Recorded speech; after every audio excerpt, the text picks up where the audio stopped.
예, 안녕하세요. 성형외과 전문의 노승현입니다. 이번 재수술 2편에서는 거상, 가슴, 특히 가슴 확대 수술이죠. 그리고 체형 성형의 꽃이라고 할 수 있는 지방 흡입, 이 세 가지 수술의 재수술에 대해서 말씀드리도록 하겠습니다. 거상에서 이제 가장 재수술을 많이 하는 이유는 이제 효과 미비입니다. 왜냐하면 동양인들은 굉장히 피부가 두툼한 편이에요. 스매스층은 약하고, 그래서 고정을 제대로 안 하면 한두 달만 훅 떨어진다고. 그리고 고정하는 실을 좋은 걸 선택을 해야 되는데 좀 미흡한 실을 선택하다 이렇게 되면 고정했지만 뭐 몇 달 못 가서 떨어져 버리는 거죠. 막 움직이고 하면 식사도 하고 뭐 얘기도 하다 보니 계속 움직이잖아요.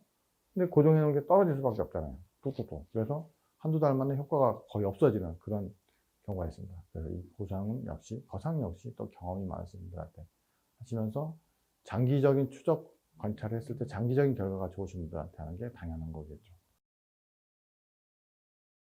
아, 그럼요. 그렇게 물어보셔도 되죠. 자기 수술하는 건데 못 물어볼 게 뭐 있습니까? 궁금한 거 싹 다 물어봐야죠. 저는 항상 수술 전에 환자분들한테 꼭 하는 얘기가 있어요. 궁금한 거 다 물어보시라고. 상담할 때는 다 물어보라는 소리는 안 해요. 왜냐면 서로 기억을 못 하니까 궁금한 사항은 상담할 때는 얘기해요. 수술 전에 미리 다 이렇게 적어서 오시라고. 그래서 궁금증을 다 해소하고 들어가시라고 이렇게 시간을 내드려요. 그러면 환자분들이 막 진짜 깨알같이 써오신 분들도 꽤 계세요. 자기 궁금한 점 하나하나 다 해드리니까. 그래봐야 뭐 사실 한 10분도 안 걸려요. 그 궁금증을 해소시켜 드리는데. 당연히 다 물어보셔야죠. 흡수성 봉합사를 쓰는데 굵은 실을 쓰는 게 좋고, 그 다음에 이제 그 질이 좋은 걸 써야 되죠. 사실상 질이 좋고, 이제 예를 들면 뭐 나일론 같은 걸 쓰는 경우도 있는데, 나일론은 사실상 끊어지지는 않지만 조직을 찢어먹는 그런 경향이 강해요. 그래서 나일론 실은 별로 권하고 싶지 않습니다. 그 실 선택은 어떤 실을 선택하느냐는 이제 그 의사의 정말 중요한 노하우 같아요. 그래서 그 실을 어떤 실을 쓰는지 꼭 물어보시는 것도 그 의사 선생님께서 경험이 많은지, 아니면 또 의학적으로 합당한 방법으로, 그러니까 논리적으로, 의학적으로, 과학적으로 합리성 있는 방법을 하는지 안 하는지 반증은 하나의 근거가 될 수가 있습니다. 이제 다섯 번째, 이제 가슴 성형입니다.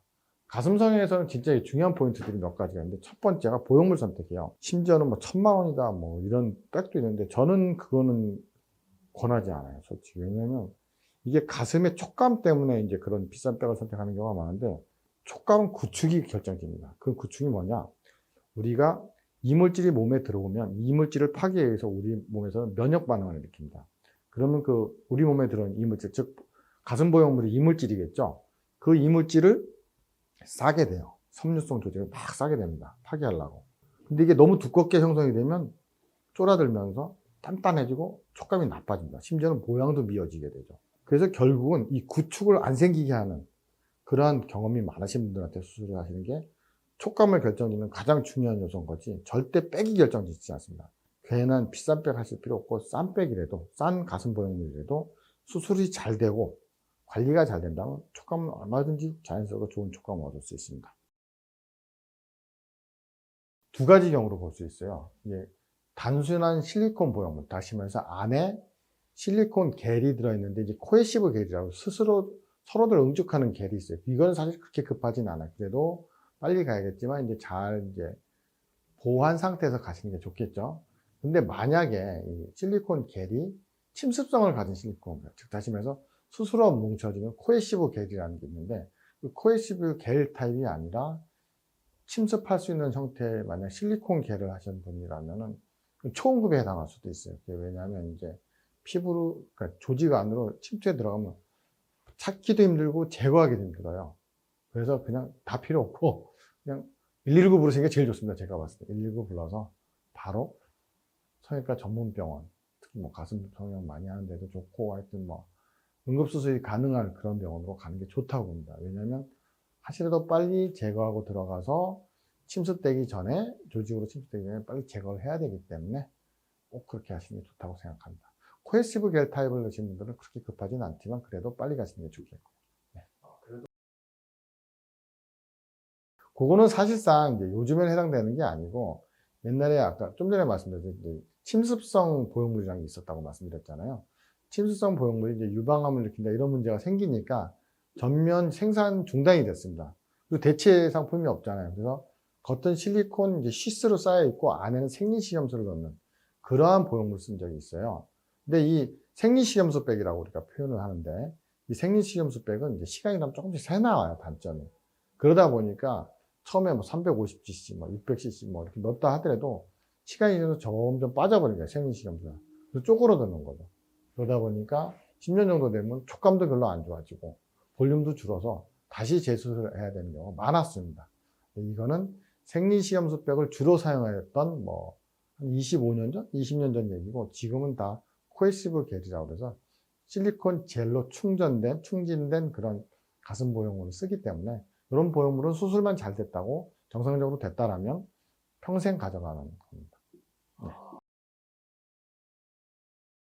마지막으로 체형성입니다. 체형성에서 가장 대표적인 게 지방흡입이죠. 지방흡입의 포인트는 뭐겠어요? 지방을 뽑는 겁니다. 근데 지방을 뽑아야 되는데 근육을 찢어 먹어요. 그게 무슨 얘기냐? 우리가 조직의 층을 보게 되면 피부 바로 밑에 피하층, 즉 지방층이 있고 그 밑에 근육층 사이에 이제 근막이라는 층이 있겠죠. 근데 사실 이게 흡입을 하다 보면 우리가 직접 손가락을 넣어서 지방을 빼는 게 아니라 긴 관을 통해서 지방을 뽑는 거기 때문에 이 긴 관의 끝이, 그러니까 지방을 흡입해내는 구멍이 있는 그 끝이 정확히 어디가 있는지 가늠하기가 쉽지는 않아요. 사실상 기술적으로. 굉장히 어려운 문제죠. 그러다 보니까 지방을 뽑는 게 아니라 근육을 찢어먹고 근육을 찢어먹다니까 수술에 멍도 많이 들고 막 지방층에서 정확히 지방을 뽑았으면 절대 이런 경우가 안 생깁니다. 물론 수술에 어느 정도 통증은 있을 수 있습니다. 하지만 일을 할 정도로 너무 아프다는 정도는 절대 아니에요.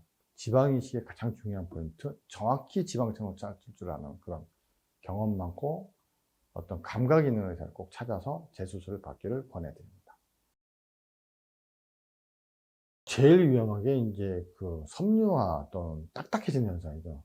많이 넣게 되면 덩어리질 수밖에 없고 덩어리가 되면 그 중심괴사라는 현상이 나타나요. 겉에 지방은 좀 살아가지만 살아가서 어떤 이제 촉감이라는 게 부드러운 지방의 특성을 가져가지만 중심 쪽에 들어가 있는 지방들은 괴사가 되면서 얘네가 섬유화되고 딱딱해지는 그런 현상이 나타납니다. 무슨 암처럼 되어버리는 거죠.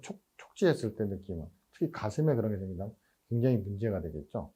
그래서 항상 그 대용량 지방 이식을 할 때는 골고루 적당량을 해야 되고 만약에 많이 하게 될 것 같으면 2차에 나눠서 한다든지 이렇게 안전하게 하는 게 정말 중요합니다. 2편에 걸쳐서 6가지 주제에 대해서 장시간 재수술에 관련된 내용을 들으시느라고 수고 많으셨습니다.